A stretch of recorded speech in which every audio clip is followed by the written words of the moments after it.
Good afternoon.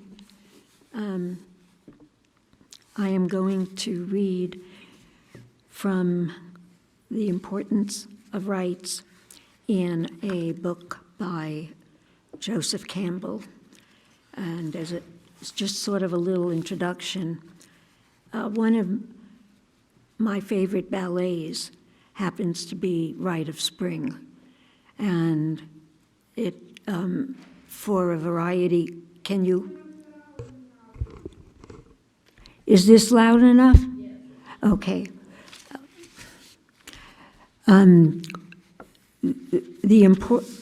The Rite of Spring is one of my favorite ballets. The music by Igor Stravinsky and the original choreography by Nijinsky. And the music and the dance are said to have been based on pagan myths. And in most myths, you have many rites. And so the heading of this chapter really caught my attention. And then in telling someone about it, the person thought that I was going to read about the importance of RIGHTS. And that was an interesting confusion, and it never even occurred to me. And somebody else, I guess, could have said, oh, you're going to talk about the importance of rights, WRITES. So our language is very interesting. The Importance of Rights, and this was written by Joseph Campbell in 1964.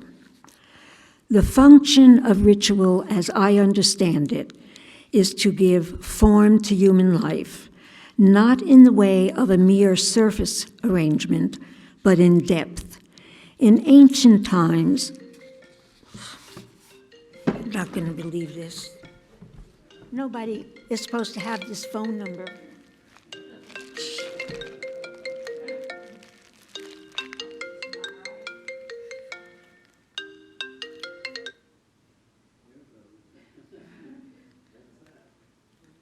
So much for that. Let me push you forward again.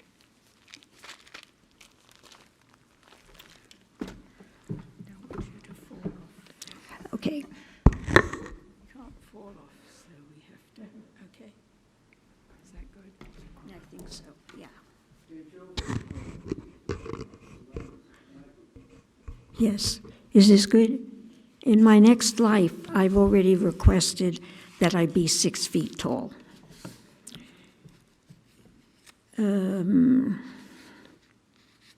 In ancient times, every social occasion was ritually structured, and the sense of depth was rendered through the maintenance of a religious tone. Today, on the other hand, the religious tone is reserved for exceptional, very special, sacred occasions. And yet, even in the patterns of our secular life, ritual survives. It can be recognized, for example, not only in the decorum of courts and regulations of military life, but also in the manner of people sitting down to table together. All life is structure. In the biosphere, the more elaborate the structure, the higher the life form. The structure through which the energies of a starfish are inflected is considerably more complex than that of an amoeba. And as we come on up the line, say to the chimpanzee, complexity increases. So likewise in the human cultural sphere, the crude notion that energy and strength can be represented or rendered by abandoning and breaking structures is refuted by all that we know about the evolution and history of life. Now, the structuring patterns of animal conduct inhere in the inherited nervous systems of the species, and the so-called innate releasing mechanisms by which they are determined are for the most part stereotyped. From animal to animal, the responses are consistent within a species. Moreover, the intricacy of some of the fixed patterns of performance is amazing.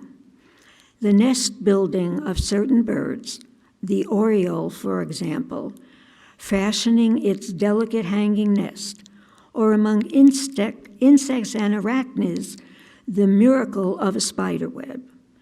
Were we not so used to such things, we should be overcome with incredulity and wonder at the sight of the mathematical regularity and balance of a shimmering web perfectly suspended between selected twigs at the side of some forest trail, conceived and realized, as we should say, of any comparable human work, with an infallible sense for the strength of materials, tensions, balances, and so on.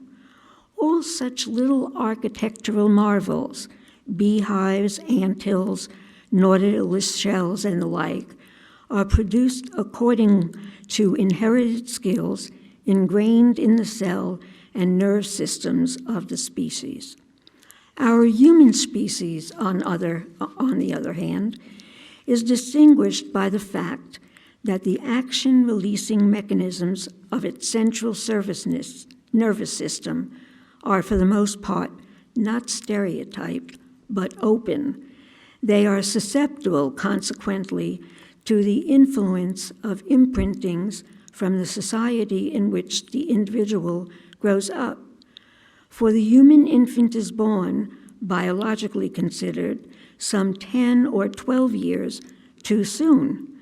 It acquires its human character, upright stature, ability to speak, and the vocabulary of its thinking under the influence of a specific culture, the features of which are engraved, as it were, upon its nerves, so that the constitutional patternings in which in the animal world are biologically inherited are in the human species matched largely by socially transmitted forms imprinted during what we have been long known as the impressionable years. And rituals have been everywhere the recognized means of such imprinting. Myths are the mental supports of rites. Rites, the physical enactments of myths. By absorbing the myths of his or her social group and participating in its rites, the youngster is structured to accord with his social or her social as well as natural environment. An aside, this book was written before we insisted on his and her, and now I can't even repeat to you what the length of those pronouns are. It's his, her, LGBT, I don't know them. So please forgive me when I make those mistakes. Myths are the mental supports of rites. Rites, the physical enactments of myth. By absorbing the myths of his, her social group and participating in its rites, the youngster is structured to accord with his or her social as well as natural environment and turned from an amorphous nature product, prematurely born, into a defined and competent member of some specific, efficiently functioning social order. This altogether extraordinary prematurity of the birth of the human infant, so that throughout the period of its infancy it is dependent on its parents, has led biologists and psychologists to compare our situation with that of marsupials. The kangaroo, for example, which gives birth to its young only 3 weeks after conception, the tiny, unready creatures crawl instinctively up the mother's belly into her pouch, where they fix themselves without instruction, to the nipples, and remain until ready for life, nourished and protected in, so to say, a second womb. Evolution beyond that stage in the mammals involved the biological innovation of the placenta, which makes it possible for the young to remain within the mother until nearly ready for independence, so that mammals can generally take care of themselves almost immediately after birth, or at least within a few days or weeks. In the human species, with its great brain requiring many years to mature, on the other hand, the young are again born too soon, and instead of the pouch, we have the home, which is again a sort of external second womb. Now, it is during this life stage of the home that all the basic social imprintings are established. They are there, associated, however, with an attitude of dependency that has to be left behind before psychological maturity can be attained. The young human being responds to the challenges of its environment by turning to its parents for advice, support, and protection, and before it can be trusted as an adult, this patterning must be altered. Accordingly, one of the first functions of the puberty rites of primitive societies, and indeed of education everywhere, has been always that of switching the response systems of adolescence from dependency to responsibility, which is no easy transformation to achieve. And with the extension of the period or dependency in our own civilization into the middle of even late 20s, the challenge is today more threatening than ever, and our failures are increasingly apparent. A neurotic might be defined in this light as one who has failed to come altogether across the critical threshold of his or her adult second birth. Stimuli that should evoke in him or her thoughts and acts of responsibility evoke those instead of flight to protection, fear of punishment, need for advice, and so on. He or she has continually to correct the spontaneity of his response patterns, and like a child, will tend to attribute his failures and troubles either to his parents or to that handy parent substitute, the state, and the social order by which he is protected and supported.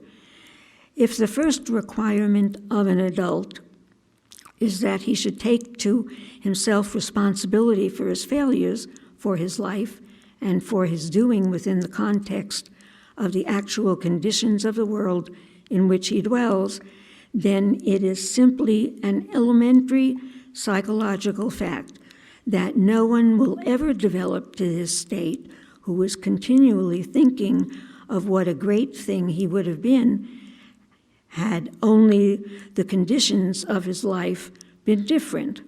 His parents less indifferent to his needs, society less oppressive, or the universe otherwise arranged. The first requirement of any society is that its adult membership should realize and represent the fact that it is they who constitute its life and being. And the first function of the rites of purity, accordingly, must be to establish in the individual a system of sentiments that will be appropriate to the society in which he is to live, and on which that society must depend for its existence. In the modern Western world, moreover, there is an additional complication, for we ask of the adult something still more than that he should accept without personal criticism and judgment the habits and inherited customs of his local social group. We ask, and we are expecting rather, that he should develop what Sigmund Freud has called his, quote, reality function, unquote. That faculty of the independently observant, freely thinking individual who can evaluate without preconceptions the possibilities of his environment and of himself within it, criticizing and creating, not simply reproducing inherited patterns of thought and action, but becoming himself an innovating center, an active, creative center of the life process. Our ideal for a society, in other words, is not that it should be a perfectly static organization, founded in the age of the ancestors and to remain unchanging through all time. It is rather of a process moving toward a fulfillment of as yet unrealized possibilities. And in this living process, each is to be an initiating yet cooperating center. We have consequently the comparatively complex problem in educating our young, of training them not simply to assume uncritically the patterns of the past, but to recognize and cultivate their own creative possibilities, not to remain on some proven level of earlier biology and sociology, but to represent a movement of the species forward. And this, I would say, is in a particular way the special charge of all who are living today as modern Occidentals. For it is this modern Occidental civilization which, since about the middle of the 13th century, has been quite literally the only innovating civilization in the world. Some people might disagree with that. One cannot help remarking, however, that since about the year 1914, there has been evident in our progressive world an increasing disregard and even disdain for those ritual forms that once brought forth and up to now have sustained this infinitely rich and fruitfully developing civilization. There is a ridiculous nature boy sentimentalism that with increasing force is taking over.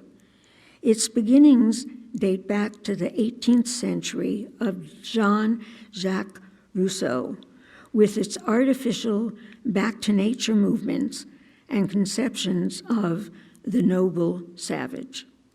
Americans abroad, from the period of Mark Twain onward, have been notorious exemplars of the idea, representing as conspicuously as possible the innocent belief that Europeans and Asians living in older, stuffier environments should be refreshed and wakened to their own natural innocencies by the unadulterated boorishness of a product of God's country, our sweet American soil and our Bill of Rights. In Germany, between wars, the Wandervogel, with their knapsacks and guitars, and the later Hitler Youth were representatives of this reactionary trend in modern life. And now, right here in God's country itself, idyllic scenes of barefoot white and black, quote, Indians, unquote, camping on our sidewalks with their tom-toms, bedrolls, and papooses are promising to turn entire sections of our cities into fields for anthropological research. For, as in all societies, so among these, there are distinguishing costumes, rites of initiation, required beliefs, and the rest. They are here, however, explicitly reactionary and reductive, as though in the line of biological evolution, one were to regress from the state of a chimpanzee to that of the starfish, or even amoeba. The complexity of social patterning is rejected and reduced, and with that, life, freedom, and force have been not gained but lost. It is in the fields of the arts that the reductive, life-diminishing effect of the loss of all sense of form is today most disquieting. For it is in their arts that the best be measured. For it is in their arts that the creative energies of a people are best displayed and can best be measured.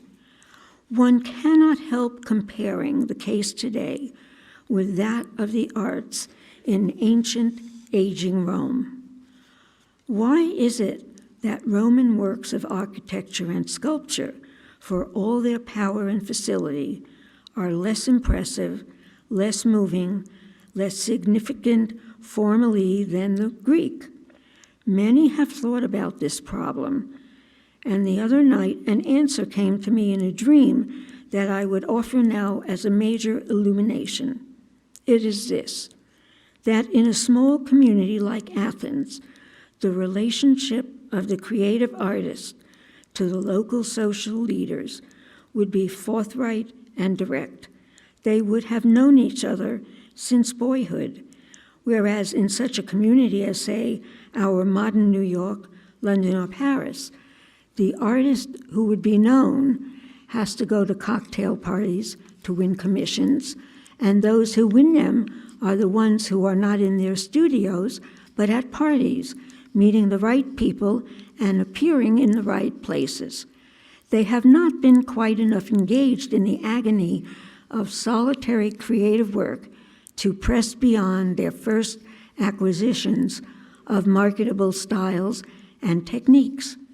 And the next consequence is, quote, instant art, unquote, where some clever individual with as little formal agony as possible simply renders something unforeseen, which is then criticized and either advertised or suppressed by either friendly or unfriendly newspaper folk who have also had a lot of socializing to attend to and with insufficient time for extracurricular study or experience, find themselves baffled before anything really complex or significantly new.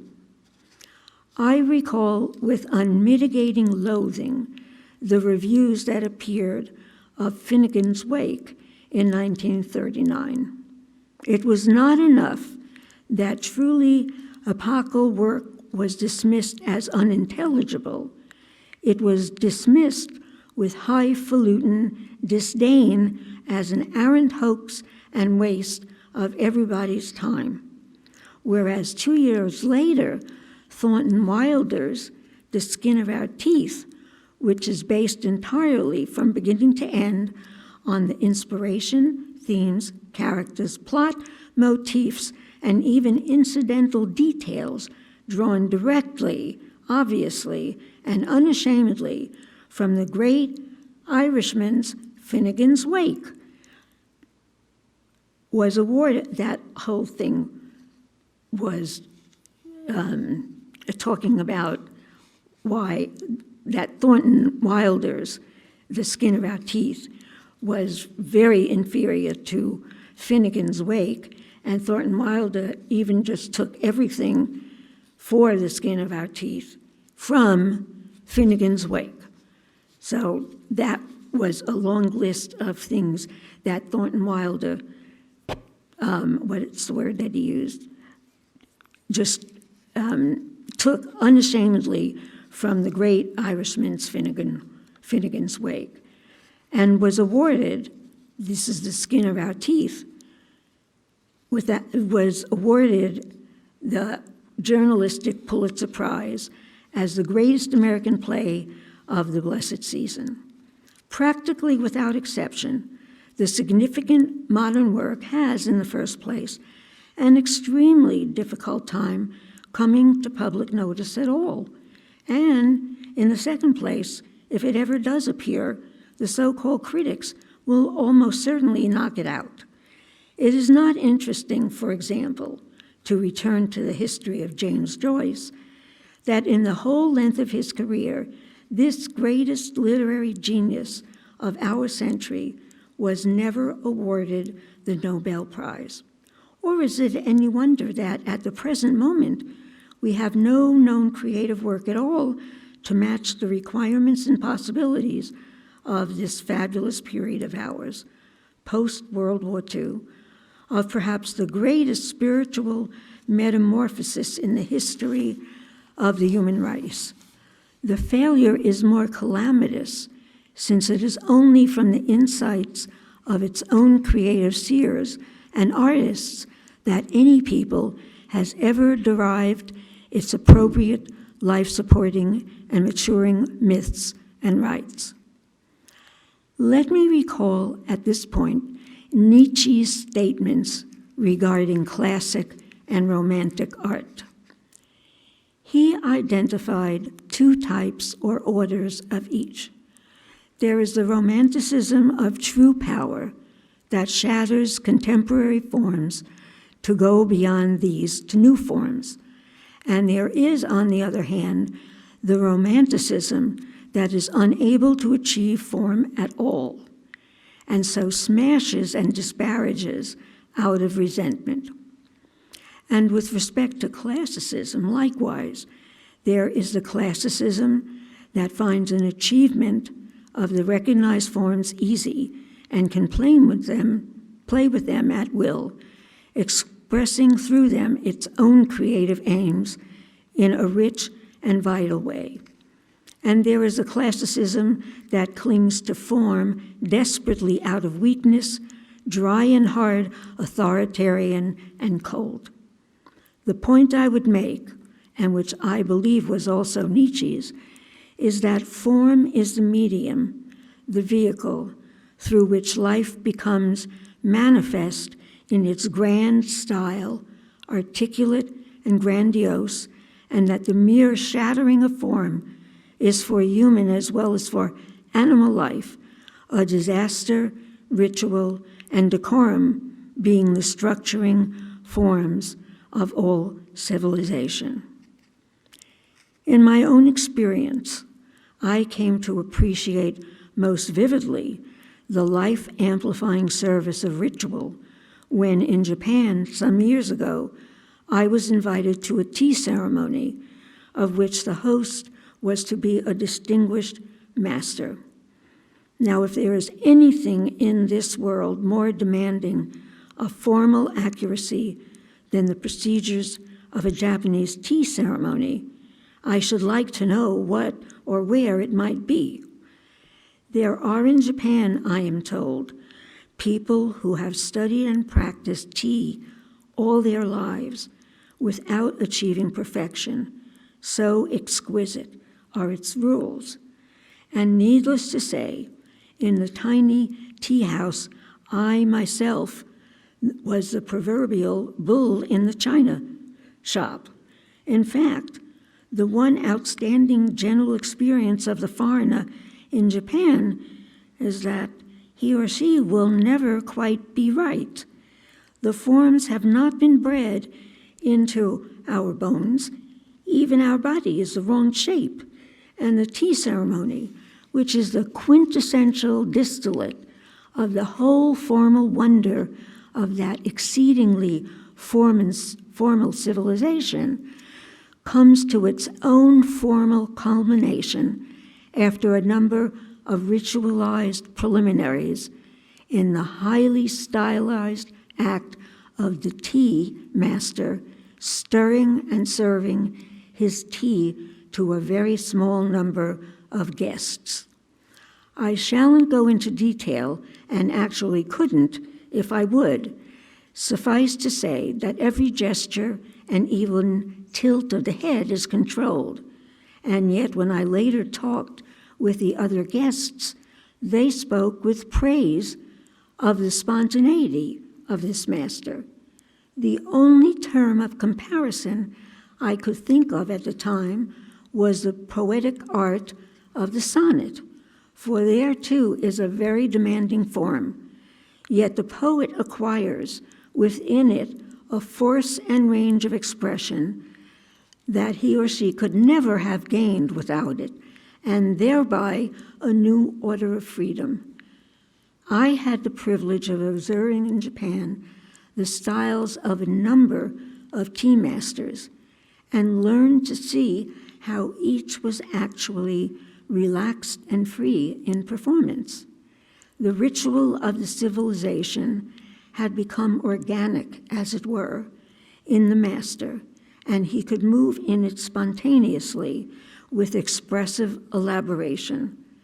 The effect, in its own way, was like that of a beautiful Japanese garden where nature and art have been brought together in a common statement, harmonizing and epitomizing both. Do we have anything of the kind in our present North American civilization? Oh, and I leave the question unanswered because my time is up. So you'll have to come back for a second installment.